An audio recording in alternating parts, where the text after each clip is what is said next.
Institué depuis 2010 par la Commission de l'Union africaine dans le cadre de la mise en œuvre de son programme Frontières, cette journée permet de sensibiliser les populations sur les enjeux politiques, économiques, humains et sécuritaires liés au développement de ces espaces. En marge de cet événement, le Bénin a fait, depuis 2014, l'option de dédier une semaine aux frontières nationales. Pour cette 10e édition, le thème retenu est « Stabilité et prévention des fragilités aux frontières des pays du Golfe de Guinée. Quelle perspective pour le Bénin ?» Ce thème a été retenu dans le but d'échanger sur les enjeux et les dynamiques actuelles des espaces frontaliers, de diffuser et de promouvoir les pratiques inclusives de développement des espaces fragiles et enfin de s'accorder sur une approche commune de coopération entre les institutions régionales, les acteurs étatiques, les municipalités, les communautés à la base sur la sécurité structurelle et la stabilisation des espaces frontaliers exposés au risque de violence.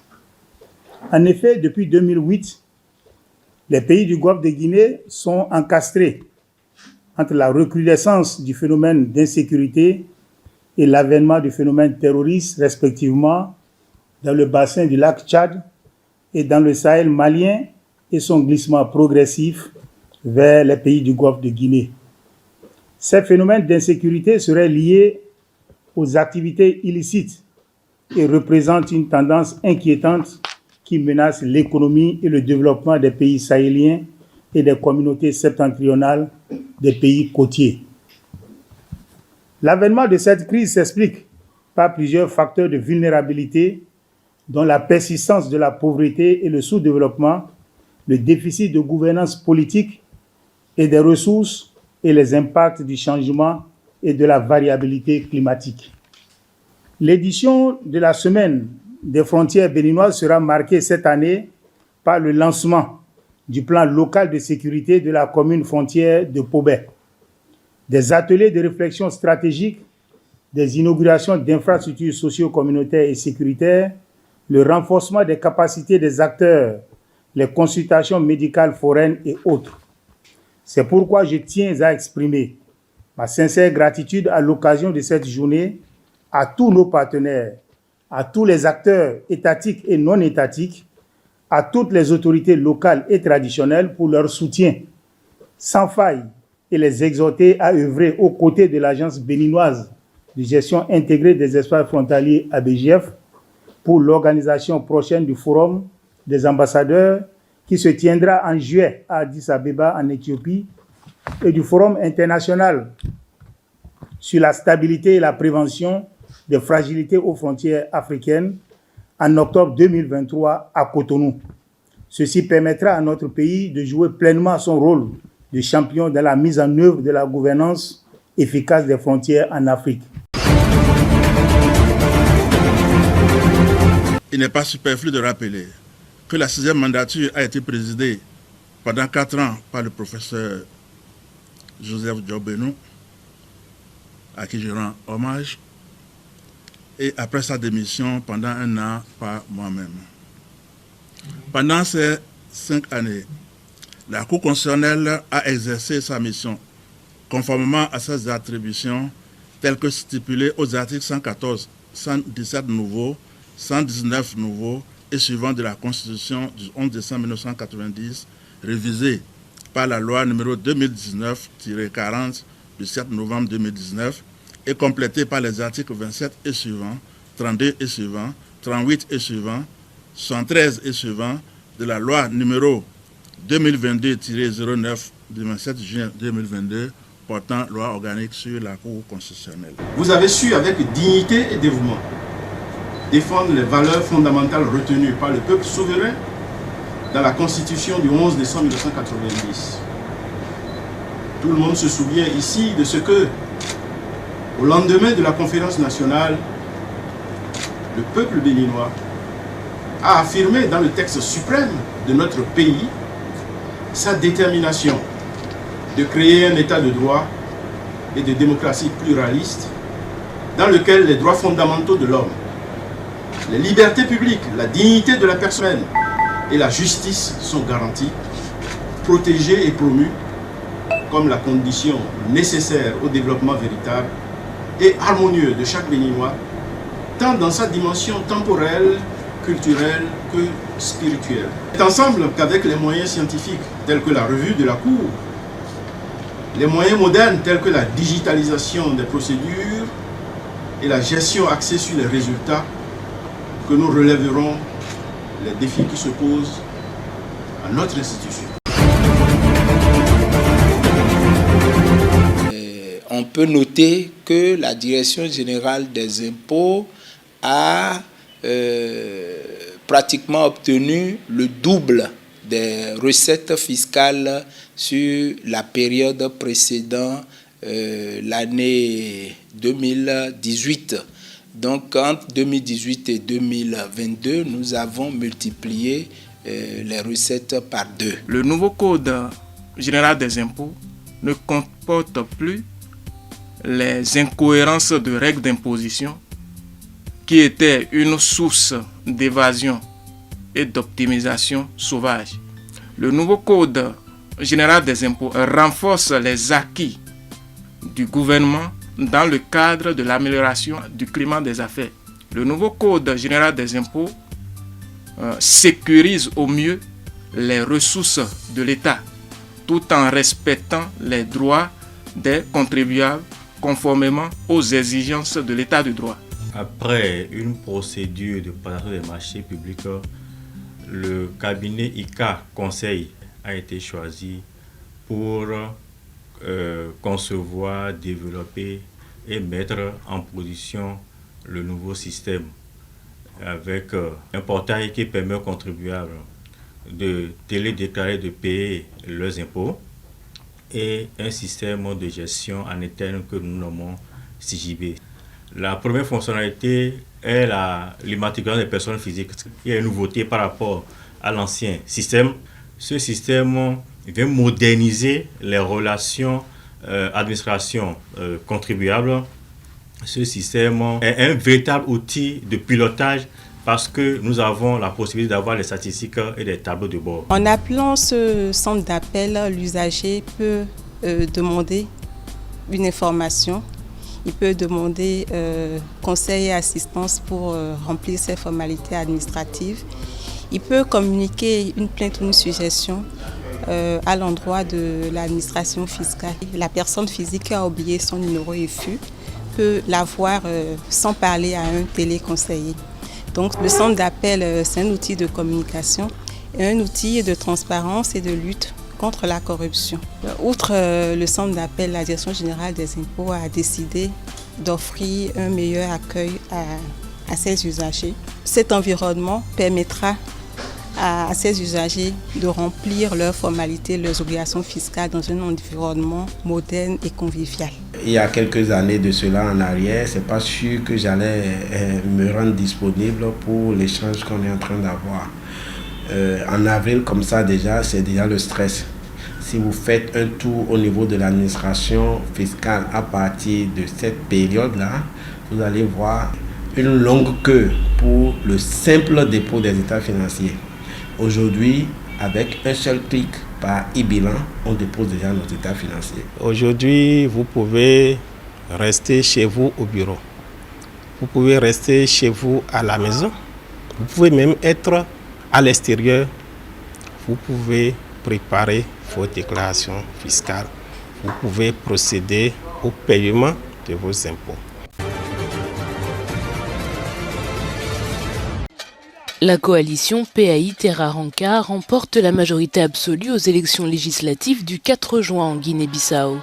Selon les résultats provisoires dévoilés par la Commission nationale électorale jeudi, l'alliance portée par le Parti africain pour l'indépendance de la Guinée et du Cap-Vert, PAIGC, a obtenu 54 sièges sur 102 au Parlement.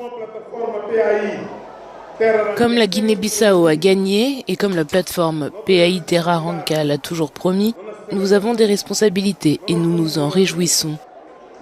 Mais nous respecterons tous les enfants de Guinée qui ont contribué à produire ces résultats. Vive la Guinée-Bissau, vive la démocratie, vive la liberté. La coalition PAI Terra Ranca l'emporte loin devant le MADEM, parti du président bissau-guinéen Umaru Sissoko Embalo, qui récolte 29 sièges. Selon la Constitution, le parti qui obtient la majorité au Parlement obtient automatiquement le poste de Premier ministre. Le président Embalo se dit prêt à nommer à ce poste Domingo Simoes Pereira.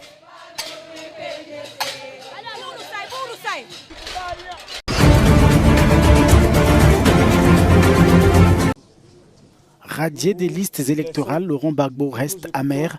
L'ex-président ivoirien a déposé un recours alors qu'il est toujours sous le coup d'une condamnation à 20 ans de prison en Côte d'Ivoire pour le braquage de la Banque centrale des États d'Afrique de l'Ouest en 2011. Laurent Gbagbo, acquitté par la CPI de crimes contre l'humanité, a déclaré jeudi qu'il ne laisserait personne salir son nom. On m'a amené à la CPI, mais avec des tonnes d'accusations. Crimes contre l'humanité, crimes de guerre, viol, tout ça, mais j'étais là. Donc je me suis défendu. Et j'ai gagné. J'ai été acquitté. Ici, clandestinement, on se cache et on me met sur le dos une accusation. Non, c'est trop politicien. Ce n'est pas digne d'être appelé un procès. Laurent Gbagbo a appelé l'actuel chef de l'État. Laurent Gbagbo a appelé l'actuel président Alassane Ouattara et l'ex-chef de l'État Henri Konan Bédié à œuvrer pour laisser un pays stable aux générations futures. Aujourd'hui, ce que nous devons faire, les présidents Bédié, Ouattara et moi-même, c'est de nous conduire de telle façon que nous laissions aux jeunes générations une Côte d'Ivoire pacifiée. C'est ça qui doit être notre objectif. Notre objectif n'est plus de faire des coups pour nous-mêmes. Non, ce temps est passé. Reste à savoir si ces trois piliers de la politique ivoirienne ont en ligne de mire la présidentielle de 2025.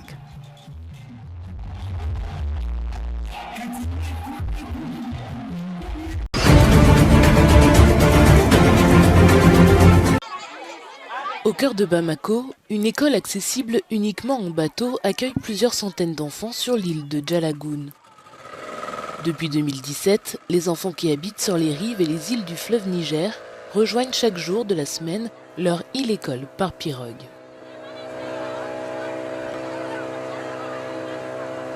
Nous avons 2 pirogues de ramassage scolaire. Tous les matins, les pirogues partent des campements, vont chercher les écoles, comme les bus scolaires, les amènent sur l'île et une fois que l'école est terminée, elles les ramènent chez eux. L'accessibilité des établissements scolaires est une véritable problématique pour bon nombre de familles vivant dans des zones isolées. Avec cette école, 218 enfants sont scolarisés sur l'île. Elle a obtenu un statut d'école publique en juin 2022.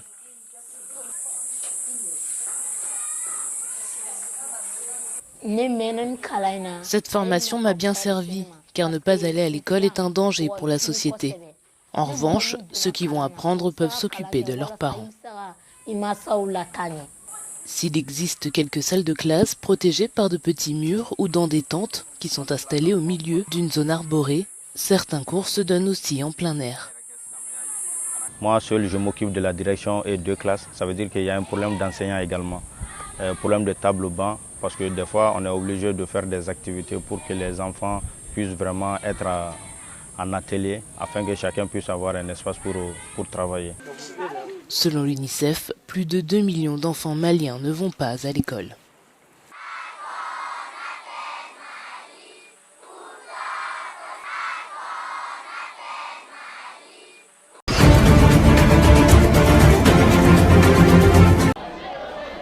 La police tentait de contenir des Gabonais qui faisaient la queue jeudi devant un centre d'inscription à Libreville. C'est ce 8 juin que devaient prendre fin les opérations d'enrôlement des électeurs dans l'optique des scrutins à venir dans le pays, dans la présidentielle. Mais face à l'affluence, l'échéance a été repoussée au 11 de ce mois. Pour la prochaine présidentielle au Gabon, nous voulons que les élections se déroulent très bien. Nous ne voulons pas qu'il y ait des violences comme ailleurs. Franchement, la future présidentielle, c'est rien que le changement des régimes. Parce que l'ancien ne m'a pas convaincu. Il n'y a pas que moi. J'espère que tout le monde ici sont avec moi. Dans la capitale gabonaise, donc, l'élection présidentielle à venir est déjà dans tous les esprits. Ali Bongo est candidat à sa propre succession. Le président sortant affrontera une opposition qui, de l'avis des Gabonais, peine à trouver ses marques. Sincèrement, à défaut d'avoir une véritable opposition, je pense, moi je voterai pour le régime en place parce que je ne vois pas d'opposition en face.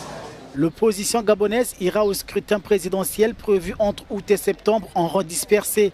Elle a déjà enregistré en effet diverses candidatures, dont celle d'une femme, Paulette Missombo, de l'Union nationale de feu André Baobam.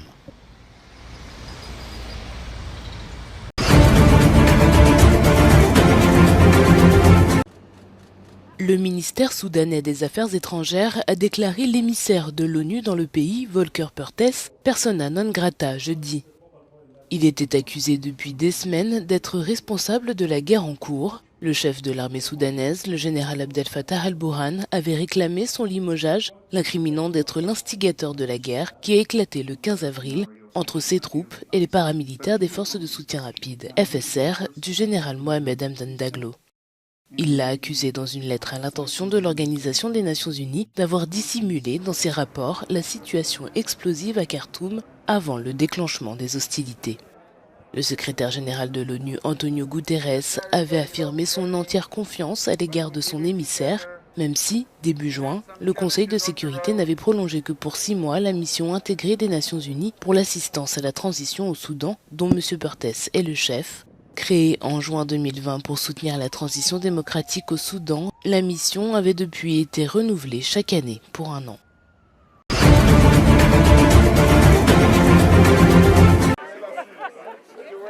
Le président sud-africain Cyril Ramaphosa s'est rendu à Hammanskraal où 29 personnes sont mortes du choléra. Pour la communauté qui connaît des problèmes d'eau depuis des années, l'épidémie de choléra est un symptôme du dysfonctionnement du traitement des eaux usées, de la médiocrité des infrastructures de canalisation et de la corruption municipale. Elle a accusé le gouvernement d'être à l'origine de l'épidémie mortelle. L'eau qui sort de la station d'épuration de Temba n'est pas propre à la consommation humaine. Nous avons donc vraiment laissé tomber nos habitants de Tshwane et je suis allé jusqu'à l'admettre. Le chef d'État a assuré que des enquêtes sur l'origine de cette résurgence de la maladie se poursuivent. On me dit maintenant que le nombre de personnes qui entrent à l'hôpital avec le choléra a vraiment diminué. Les enquêtes sont toujours en cours pour déterminer enfin la source de ce problème. Après que 165 personnes depuis la semaine dernière se soient rendues à l'hôpital local de Hammanskraal pour des symptômes tels que diarrhée, nausées et vomissements, des tests de laboratoire ont confirmé mercredi 2 douzaines de cas de choléra et 17 personnes sont décédées.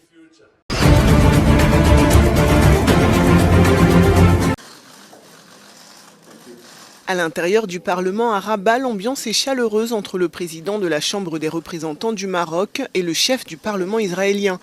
Les deux hommes ont signé des accords parlementaires qui témoignent de la volonté des deux pays d'approfondir leur coopération. Cette visite, qualifiée d'historique, est le premier déplacement officiel d'un président du Parlement israélien dans un pays musulman. Mais ce rapprochement ne plaît pas à une partie de l'opinion publique marocaine. Devant le Parlement, c'est une toute autre ambiance. Une centaine de manifestants s'est réunie pour protester contre la présence du président de la Knesset. Un rassemblement à l'appel d'une organisation locale pro-palestinienne. On ne peut pas accepter que le chef du Parlement israélien puisse venir ici en toute impunité, alors que ce Parlement israélien, c'est un Parlement d'extrême droite actuellement, un Parlement où dominent les fascistes et qui vient ici pour être reçu par le Parlement marocain. Nous sommes ici pour dire aussi qu'on continue la lutte et que ces accords de normalisation, nous les ferons tomber et que nous continuons à lutter pour que la Palestine soit libre et que le pays palestinien, la patrie palestinienne, soit construite sur toutes les terres palestiniennes. Le Maroc a normalisé ses relations diplomatiques avec Israël en décembre 2020 sous l'impulsion de Washington. En contrepartie, les États-Unis ont reconnu la souveraineté de Rabat sur le Sahara occidental. Le Royaume espère désormais qu'Israël, à son tour, reconnaîtra la souveraineté du Maroc sur cette ancienne colonie espagnole.